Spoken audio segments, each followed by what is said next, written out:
Alright, we got this beautiful 2013 Audi S5 right in front of us, and today we're just going to be looking at an oil leak that it has.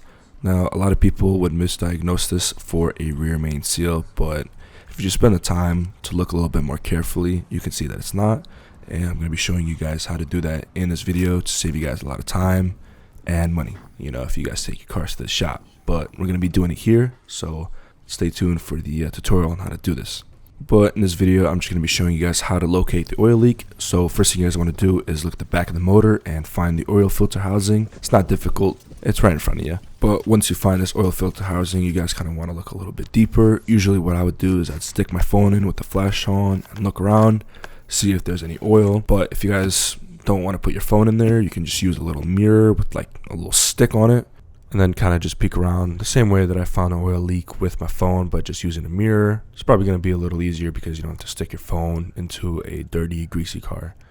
But yeah, after you're done looking around and you do see oil at the bottom of your housing, get that bad boy replaced. It's not too expensive. It's like, I think like $80 for a third-party part. Alright, and that's pretty much it. That'll conclude the video. I won't be showing you guys how to replace it here because the part has not arrived yet, but once it does, I will also do a video on how to replace this because this is in a tight space.